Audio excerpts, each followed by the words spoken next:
Oke, setelah tadi kita menginventarisir semua persyaratan yang dibutuhkan untuk sukses dalam posisi ini, tentunya kita harus bisa membuat skala prioritas, ya.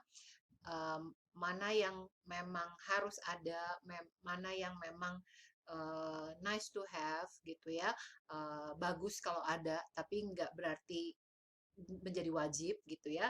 Nah, ini saya coba dengan membuat skala prioritas dengan approach pendekatannya adalah Moskow, ya, metode Moskow. Moskow itu bukan uh, nama kota di Rusia ya, tapi di sini adalah must have, berarti prioritas utama, ya, suatu prioritas yang penting dan wajib dimiliki.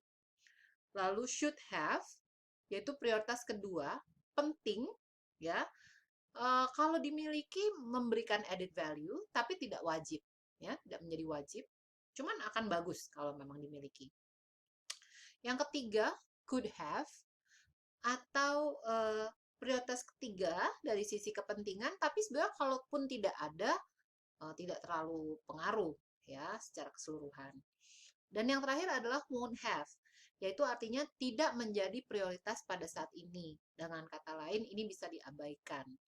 Nah, kita bisa melakukan dengan melist down semua prasyarat tadi dan kita kelompokkan mana yang menjadi must have, should have, could have, dan won't have. Nah, ini saya berikan studi kasus, yaitu misalnya kita sedang mencari posisi project manager untuk software delivery, ya. Nah, apa yang menjadi must have? Yaitu satu, punya pengalaman project management minimal 3 tahun.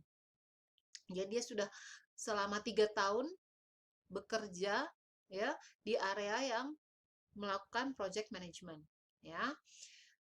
Lalu mengelola project software delivery, karena kita mencari project manager software delivery.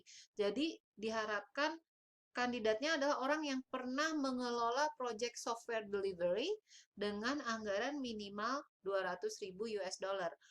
Kenapa ada anggaran minimal? Nah, biasanya semakin tinggi anggaran, maka project akan semakin kompleks.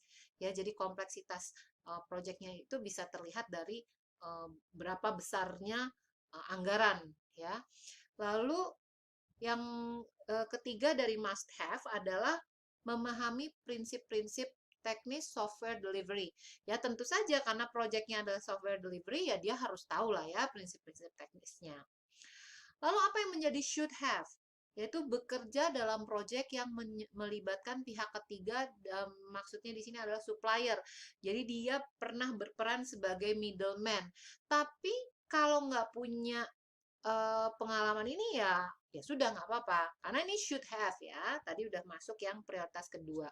Tapi kalau dia misalnya ada tinggal 2 kandidat nih, must have-nya sama, punya tiga-tiganya, terus yang satu punya yang should have, yang satu nggak punya, gitu ya. Let's say yang must have-nya kualitasnya semua sama, tapi yang satu punya should have, yang satu nggak punya, biasanya kita akan milih yang punya should have, karena itu akan menjadi added value, ya, untuk posisi ini. Lalu yang could have, jadi prioritas ketiga, ya, sebetulnya nggak apa-apa kalau nggak ada juga gitu ya. Bekerja dengan project yang melibatkan aplikasi XYZ. Jadi could have ini menjadi semakin spesifik gitu ya.